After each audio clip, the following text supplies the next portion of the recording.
الحمدللہ وحدہ والصلاة والسلام علی من لا نبی بعدہ اما بعد فاعوذ باللہ من الشیطان الرجیم بسم اللہ الرحمن الرحیم وما آتاکم الرسول فخذوه صدق اللہ العظیم۔ حصول برکت کے لیے درود و سلام کا نذرانہ پیش کیجئے۔ الصلاة والسلام علیک یا رسول اللہ وعلی آلک واصحابک یا حبیب اللہ۔ الصلاة والسلام علیک یا نبی اللہ وعلی آلک واصحابک یا نور اللہ۔ مالک کونین ہے گو پاس کچھ رکھتے نہیں، مالک کونین ہے گو پاس کچھ رکھتے نہیں، دو جہاں کی نعمتیں ہیں ان کے خالی ہاتھ میں۔ عزیزان محفل، واجب الاحترام اساتذہ اور میرے ہم مکتب ساتھیوں، السلام علیکم ورحمۃ اللہ وبرکاتہ۔ آج مجھے جس عنوان پر لب کشائی کرنے کا موقع ملا ہے وہ ہے اختیارات مصطفیٰ صلی اللہ علیہ وآلہ وسلم، یعنی اللہ تعالیٰ نے اپنے حبیب صلی اللہ علیہ وآلہ وسلم کو کس کس چیز کا اختیار عطا فرمایا۔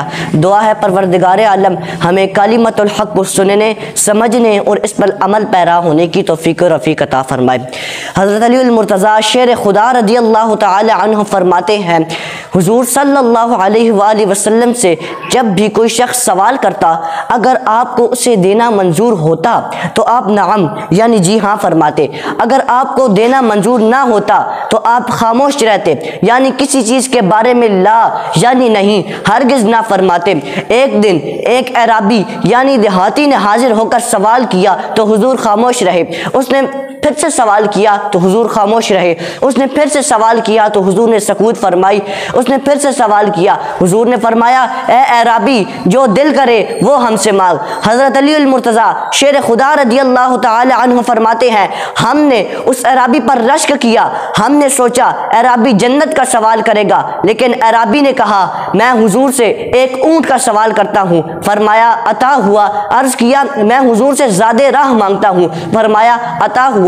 حضرت علی رضی اللہ تعالی عنہ فرماتے ہیں، ہمیں اس اعرابی کے سوال پر تعجب ہوا تو سید عالم صلی اللہ علیہ وآلہ وسلم نے فرمایا، اس اعرابی اور بنی اسرائیل کی بڑھیا کے سوال میں کتنا فرق ہے۔ پھر حضور صلی اللہ علیہ وآلہ وسلم نے فرمایا، جب جناب موسیٰ کو دریا میں اترنے کا حکم ہوا تو دریا کے کنارے پر پہنچتے ہی اللہ تعالیٰ کے حکم سے سواری کے جانور واپس پلٹ آئے۔ جناب موسیٰ نے عرض الہی کیا، کیا ماجرا ہے؟ ارشاد ہوا، تم میرے یوسف کی قبر کے پاس ہو، ان کے جسم مبارک کو بھی اپنے ساتھ لے لو۔ جناب موسیٰ کو قبر یوسف کا علم نہ تھا۔ فرمایا تم میں سے ایک بنی اسرائیل کی بڑھیا ہے جسے میرے یوسف کی قبر معلوم ہے۔ جناب موسیٰ اس بڑھیا کے پاس چلے گئے۔ بڑھیا کے پاس جا کر جب یوسف کی قبر کے متعلق پوچھا تو بڑھیا نے کہا، خدا کی قسم میں ہرگز نہ بتاؤں گی یہاں تک کہ آپ سے جو کچھ مانگوں وہ آپ عطا نہ فرما دے۔ جناب موسیٰ نے کہا تیری عرض قبول ہے۔ فرمایا میں آپ سے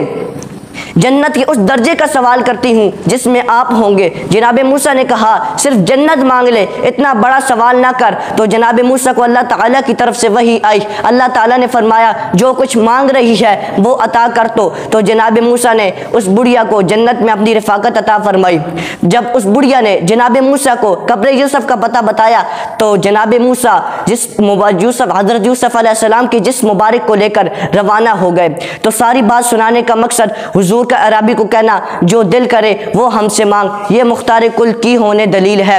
بے شک حضور بزم اللہ جو کچھ چاہیں جب چاہیں عطا فرما دے۔ دو جہاں کے خزانے دیے ہاتھ میں خدا نے، دو جہاں کے خزانے دیے ہاتھ میں خدا نے، تیرا کام ہے لٹانا مدنی مدینے والے۔ وما علینا الا البلاغ المبین۔